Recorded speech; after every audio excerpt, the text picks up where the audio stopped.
guys, good morning. So, ngayon ay Wednesday. So, day off na naman ako. Ihatid ko na yung anak ko sa school. So, ngayon, diretso tayo sa auto shop. Kasi, nung nakaraang araw, napansin namin na parang, maingay yung sasakyan kapag tinatapakan ko yung accelerator. So, gusto namin ipa-check yun. Kasi wala naman din kaming alam sa kotse, di ba? Tsaka itong kotse namin is second hand na to. Used car na siya. So, gusto namin ipa-check kasi it's been 3 years since nakuha ko yung sasakyan and ginagawa lang namin is change oil. Kasi wala naman talaga kaming naging problema sa kotse. So, ang mali lang namin is hindi namin check up yung kotse like once a year or after 2 years. So kaya ngayon meron kaming mga na-experience na ganito. So sana hopefully hindi ganoong kamahal. Kasi actually wala talaga sa budget namin to. At saka wala kasi kami ngayong budget para sa car repairs. So, yun rin yung isa pa naming pagkakamali, no. Wala kaming na itabi na budget para sa mga car repairs just in case. So, hopefully, sana hindi mahal. Sana pasok pa rin sa budget namin. Kung yung makikita mang problema, kung may papalitan man, sana pasok pa rin sa budget.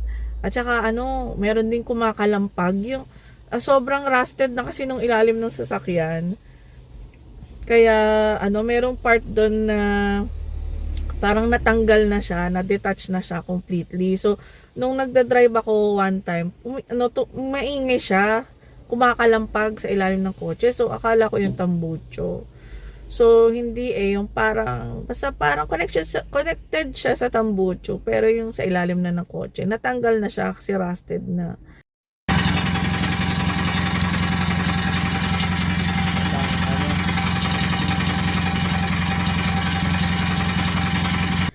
Yun nangyari. So ang ginawa lang ng asawa ko, kinabitan lang niya ng cable tie. Kinabit lang niya ulit para hindi mag-ingay habang nagdo-drive ako. So, pero hindi pwedeng permanent solution yun, no? Temporary lang kasi delikado, no? Kakatakot rin mag-drive kapag kaya papa-check up na rin namin yun. So, let's see kung anong mangyayari. Sasama ko kayo sa pagpunta ko sa auto shop. Ayan pala guys, nagpapasalamat pala ako sa mga bagong subscribers namin. So maraming salamat at nagustuhan yung mga videos namin at nakapag-subscribe kayo. So doon po sa mga nanonood sa amin na hindi pa nakapag-subscribe, please mag-subscribe po kayo. Malaking tulong po ito sa aming channel. At nakakatuwa lang kasi may mga nagsasubscribe. Ibig sabihin nagugustuhan nila yung mga video na nilalabas namin, ganyan. Tsaka, gusto lang din namin i-share. Kagaya ng ibang mga Canadian vloggers, gusto rin namin i-share na kung ano yung buhay namin dito sa Canada. Kasi iba-iba rin klase ang buhay dito sa Canada. Depende kung nasa ang province ka, di ba? Kasi iba-iba ang laws ng mga province. May federal law na sa buong Canada at meron namang provincial law. So, nakatira kami dito sa Surrey, BC, British Columbia. So, kagaya ngayon, tingnan nyo yung weather. So, ulan ng ulan ngayon. Yan, ulan ng ulan. Puro ulan na ngayon. Nagsa-start na mag-change yung weather. Yan, so, fan ako ng cold weather, actually. Ang pinaka-favorite kong season is fall, winter. Yan dalawang yan. Spring, okay din. Summer, talaga hindi ko talaga gusto. So, sasabihin nyo, galing kang Pilipinas, pero hindi mo gusto yung summer. Yun nga sobrang mainit talaga sa Pilipinas, no? Pero, mas komportable ako sa malamig na klima. Kaya, sa Pilipinas noon, kapag umuulan, mas gusto ko yung umuulan kaysa yung maaraw. Yeah. Kaya yung fall dito sa akin at winter, okay lang din. Nakakatakot lang ako pag winter, pag nagda-drive. Kasi nakakatakot talaga yung mga road. Kapag nagda-drive, yun lang naman yung aking negative na masasabi sa winter. Pero other than that, okay na lahat. Yan, masaya. Masaya ako pag fall at winter. Especially fall kasi doon yung nagsastart na magpalit ng mga kulay, yung mga dahon, nag-iiba na sila ng color, yellow, orange, brown, di ba? Nakakatuwa. Yan. Kahit na maraming linisin, na-appreciate ko pa rin yung yung fall weather. Yan, tsaka yung winter. Yan. So, guys, punta na tayo sa auto shop.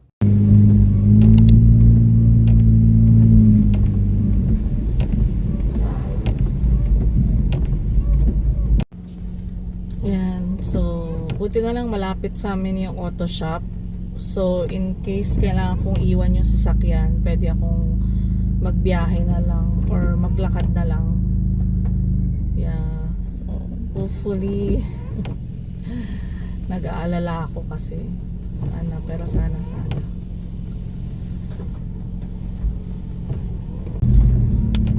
German Autosport, hindi rin yan. Sa other, sa kabilang side siguro. Auto, ito auto. So dito na ako. Newton Auto Care.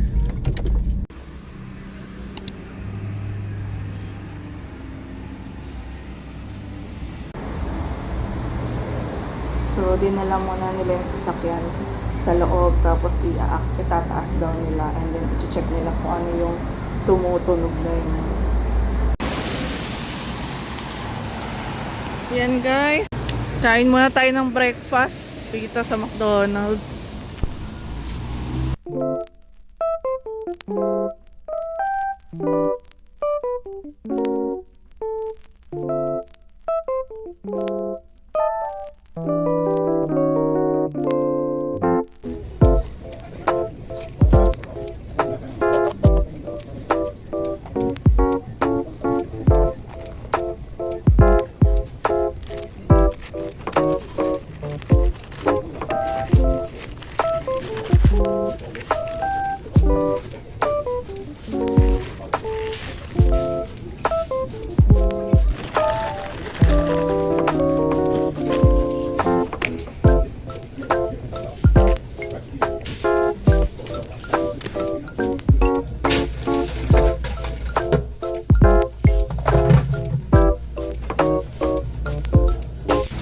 Guys, so punta muna tayong Costco. Punta ko yung asawa ko at ibabalita ko sa kanya yung nangyari dun sa auto shop, kung magkano yung babayaran. Ayan, malapit lang, lakalakarin ko lang. Puro lakad na ako no? Kung lagi kayo nanonood ng mga vlogs namin, mapapansin nyo lagi kaming naglalakad. Kasi malapit lang talaga sa amin yung mga shops. Nandito na tayo sa Costco. Wala pang masyadong tao. Mamaya wala ka na makikitang empty na parking space. Lahat puno na. Araw-araw. Kaya hindi mo talaga masabing tumaas ang mga bilihin. Diba? Dahil marami pa rin tao yung mga store, lalo na tong Costco, diba? Masarap magtingin-tingin dito ng appliances, no? Window shopping. Appliances. Ito may oven na siya, tsaka ang ganda, induction. Tapos, ito naman, may dishwasher ito, at saka beverage cooler. Anong brand to? Hisense. Ito, 1,899. Ito magandang fridge. Diba? Hisense din yata. Tsaka yung pull out yung, ayun, parang matatanggal yata. Ano yun? Tumabini. Pull out yung ano. Mas maganda kasi pag pull out, kita mo lahat.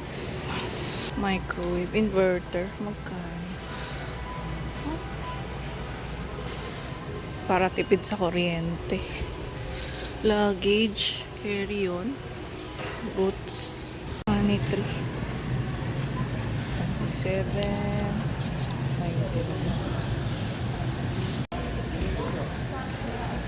Halloween na, Halloween. Halloween. Ah, galing. Galing nito. Werewolf. Cute. Mahal naman yan.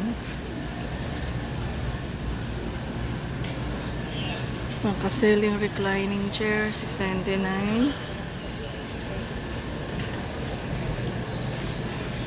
Ang sarap mamili, no? Kung marami ka lang pera. Sarap mamili. Mga chocolate. Malapit na kasi ang Halloween, so pwede rin yan pang balikbayan box. May Halloween, may Christmas na. It $189.99. Wow. Set. Oh, set of 4, $239. Wow. Ang cute naman itong reindeer. $249.99. Maganda to, oh. Mahal nga lang, 400. Ganyan siya, oh. Diba? Ang ganda. May $499. Yan, maganda to pag nagpapalit na ng season. Ito yung gusto kong vacuum Dyson. Yan.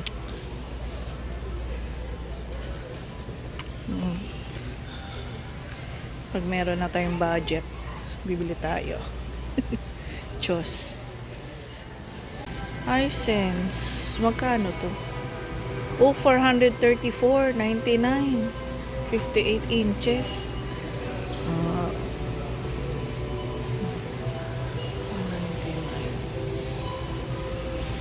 Ganda, oh. Sound, oh. Soundbar. LG. Magkano yun? Soundbar is $199.99. Ganda, no? Maganda talaga may soundbar, no? Mahal lang talaga. Gusto kong bumili ng Apple na laptop. Pero pag-ipunan ko muna kasi pricey siya. Ito, $1,439.99. 13-inch MacBook. Ayan. Ito, gusto kong bilhin. Mas malaki. Kaso out of stock. Magkano kaya ito?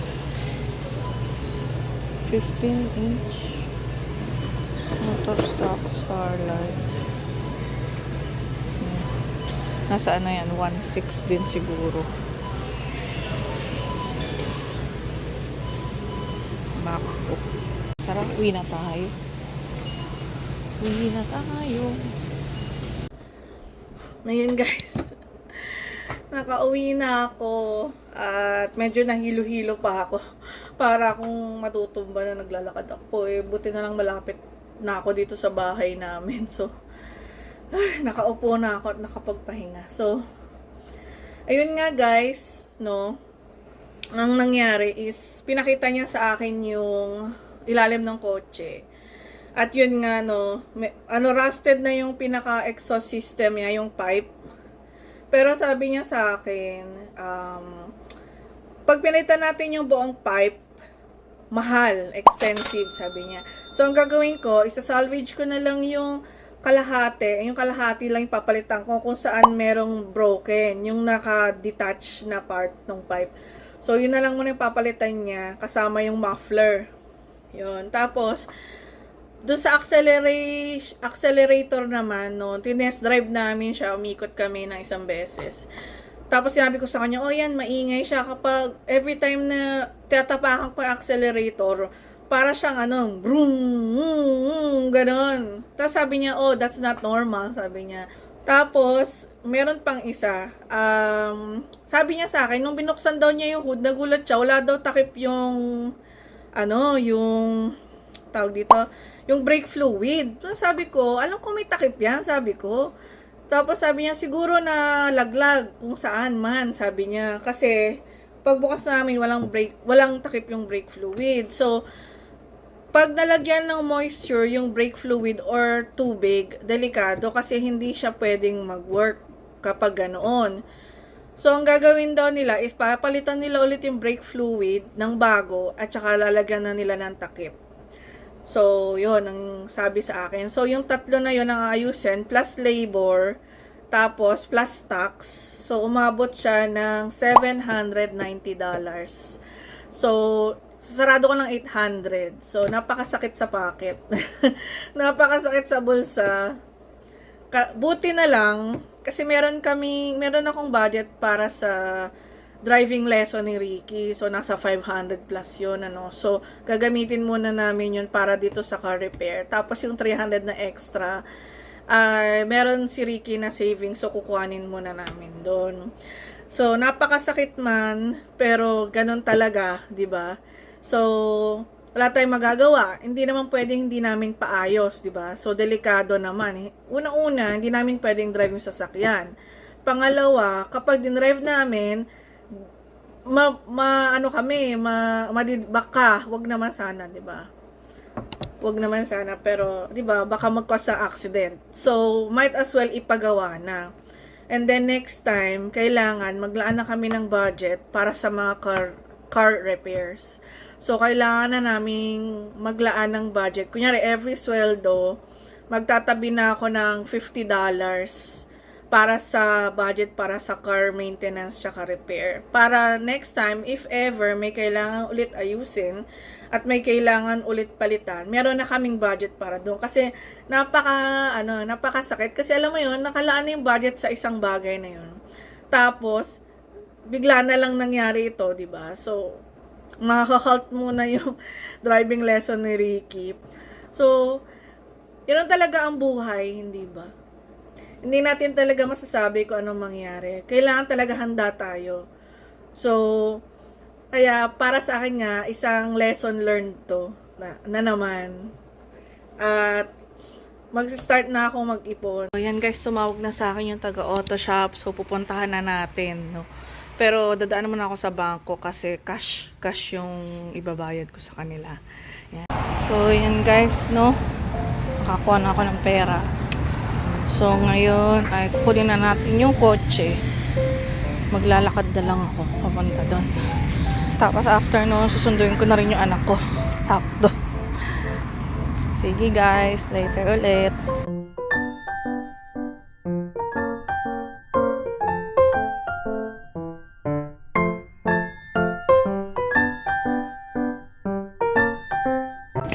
Oh, thank you.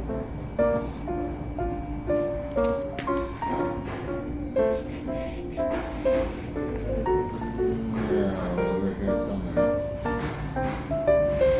Sheila, there we go. Okay, $780 with the tax. Okay, so this is $790. Oh, I owe you some money.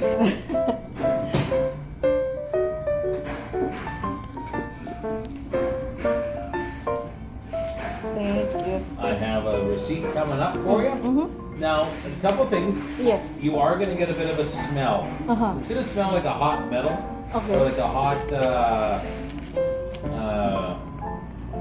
look at it, because the Something. exhaust, the muffler, Yes. has a bit of a film on it. Oh, okay. It just has to burn off. Mm-mm. So it might, when you park it, you get out, you might. Smell something. Yeah. But don't worry, it's Uh-huh. okay. It's normal. Awesome, and the car is right there. Oh, thank you very Ready to rock much. and roll. Thanks, Sheila, for Thank taking you. us. I know there's lots of shops to I choose know. from. And, Yeah, I saw all your reviews are good. So Oh, I really? chose. Yeah, I always Oh. check and then well, thank you. yeah, and then I'm gonna leave a review too. So I hope it's a good one. Yeah, it is. Oh, hunt you down, I will. it is gonna be a good one. Oh, there you go. Well, as long as you know what, we're here. We're a family-run business. We're here to help. We're not Yeah. here to, I take know. advantage of people. That's why we show people what's going on and Yes. explain. And, Yeah, that's a good but thing. you're all good. Okay. Thank you very much for your Alright. help. Hi guys, so nakuha ko na yung sasakyan at ito yung nakita ko doon sa ano. Yan, di ba? ayos. So, nakakatuwa naman ano. Kahit na napagastos kami, nung dinrive ko na yung sasakyan, ang sarap niya i-drive kasi smooth na yung takbo niya. Ano yung ginawa? Yan. Ayan to. Yung dulo. Hindi, nakita mo yung pagkakaiba noon tsaka ngayon. Bago talaga nalagay. Bago. Anong ginawa? Kinabit? Tingin nga rin ako. Gusto ko makita. Gusto ko makita yung tsura ng ginawa. Hello guys! So, nakuha ko na yung sasakyan galing sa auto shop. Tapos, ito yung resibo. Pakita ko sa inyo. So, ito. Ayan. Ito lahat yung ginawa. So, ginawa dyan ay yung change yung brake fluid, system, flush, yan lahat. Labor, yung brake fluid, yung mga ganamit na cleaner, andito. Ito naman yung sa muffler, pinalitin yung muffler, yung maingay. Yan, so yan yung muffler. So, itong brake fluid, nag-cost siya ng, magkano ba? Ito, $97 and 26 cents, tama ba? Yung muffler naman ay naging $5.91. 96 ba yan? Tama. 96. So, ang total ng binayaran ko ay $783.27. Yan. So, pinalitan nila lahat yan. Yan. Pero, okay na rin nga. Kasi nga, di ba, might as well i-fix na yung kotse. Kesa naman hayaan yung kotse at hindi naman pwedeng gamitin dahil delikado. Delikado gamitin. So, kaya thankful na rin ako, at may tiwala naman ako sa kanila kasi bago ko sila piliin, binasa ko lahat ng reviews nila. Tsaka, yung Newton Auto Care, family-owned business sila. So, tingin ko naman ay, naman sila yung trustworthy naman pagdating sa mga sasakyan, paggagawa ng mga sasakyan nila, di ba? So, gagawin ko sila ng review sa Google ng maganda nilang service sa amin, tsaka sa sasakyan, di ba? Ang gandang service na ginawa nila sa sasakyan namin. At maganda yung customer service ng manager na si Ken. So, nakakatuwa lang na hindi ako nakaramdam ng doubt. Kaya sana tama ako, no? At saka, si Lord na bahala kung hindi sila honest sa akin. Pero, tingin ko naman honest sila. So, okay na yun. So, guys, thank you sa pagsama sa akin ngayon sa pagpunta ko dun sa auto shop at pagpapagawa ng sasakyan namin. So, guys, maraming salamat ulit sa mga nagla-like at nanonood ng videos namin, especially sa mga bagong subscribers at sa mga subscribers namin. Maraming salamat sa inyo kasi natutuwa ako at na-inspire akong gumawa pa ng mga videos. So, maraming salamat talaga. Natutuwa naman ako. At saka, please po, if you enjoyed this video, please like, share, comment, and subscribe po kayo. Okay? So, see you again next time. Bye! God bless!